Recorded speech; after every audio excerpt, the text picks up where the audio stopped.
Pues entonces, Vicente Serrano Marín, globalización, falsos feminismos y otras inquisiciones difusas. ¿Sí? Sí. Ah, hola, ¿qué hay?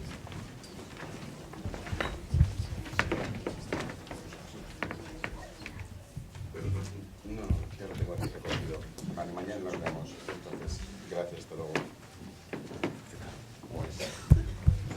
La ponente que faltaba para mañana ya está aquí, ya ha venido.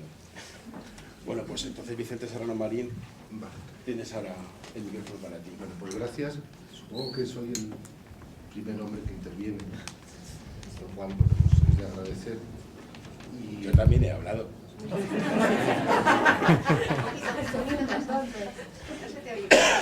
No se me oye. Bueno, yo lo que voy a expresar, que espero ser lo suficientemente breve, es una perplejidad ante ciertas formas de expresión que se llaman feminismos y que yo, que procedo del campo de la filosofía, bueno, pues evidentemente el feminismo ha tenido una incidencia en la filosofía, la sigue teniendo, la tendrá creciente y le produce cierta perplejidad a algunos feminismos partiendo de la premisa de que el punto de partida desde la vindicación de los derechos de la mujer en el siglo XVIII, es un punto de partida ilustrado.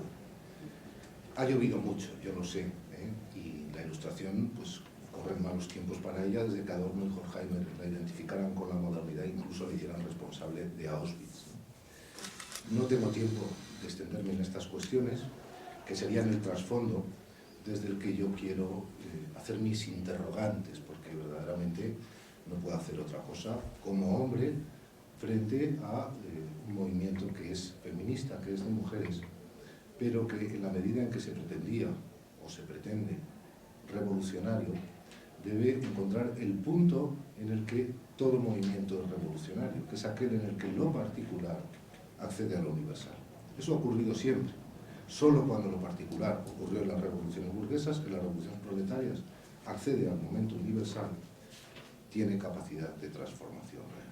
Lo otro es otra cuestión, y de esa cuestión, de eso otro, es de lo que yo querría brevemente hacer aquí unas pinceladas, porque no puedo hacer más que, insisto, quiero que se lean en términos de preguntas y no de afirmaciones.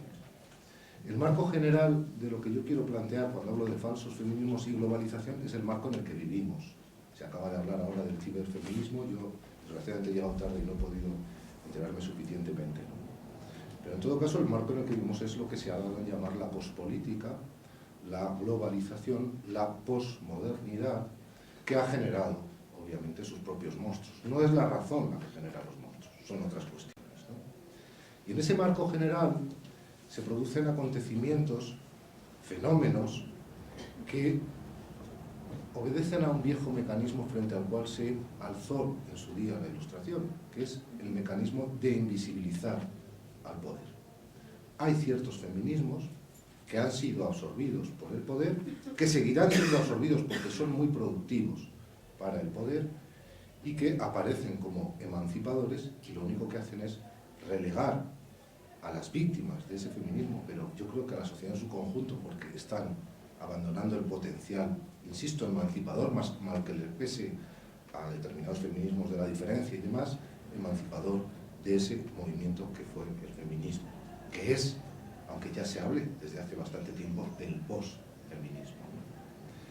Bien, voy a poner un ejemplo del tipo de situación que estamos viviendo con un texto ya muy antiguo, de los años 70, que es La forma Estado, en la que Toni Negri, aparte de analizar otras cuestiones, analizaba cómo los sindicatos habían perdido su verdadera función, su verdadera razón de ser y por tanto también su potencialidad al integrarse en las constituciones y convertirse en esa fórmula retórica que les llama agentes sociales. Bueno, creo que hay determinados feminismos que están cumpliendo hoy en día la misma función. Me vais a permitir la frivolidad de llamar a esos feminismos vogue-feminismos, y ya sabéis perfectamente por qué, o también, como se les ha llamado desde posturas feministas más rigurosas, feminismos del harén, es decir, feminismos de la paridad. Esto no supone negar determinados derechos, pero sí cuestionar determinadas herramientas.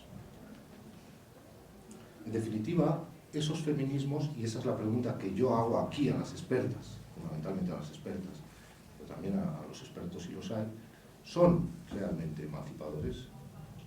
¿Debían serlo? ¿O son simplemente herramientas de poder? ¿De qué poder? Bueno, eso es lo que voy a tratar de analizar, ¿no?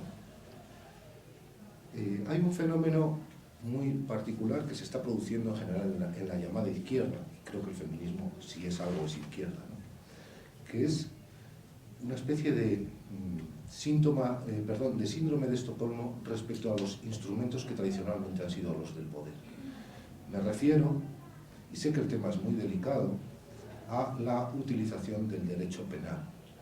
Hay una obra que circula hace años, que lleva por título La expansión del derecho penal, aspectos criminales de las sociedades postindustriales, de un experto jurista, donde pone de manifiesto un fenómeno muy curioso, que es cómo las izquierdas, que tradicionalmente consideraban que el derecho penal debía ser restrictivo y mínimo, están apelando cada vez más, en muchos ámbitos, al derecho penal, y están utilizando el derecho penal a partir de otra novedad, que también es parte de la pospolítica y de la era de la posmodernidad ya en la que estamos, que es la que se llaman los nuevos gestores de la conciencia moral colectiva.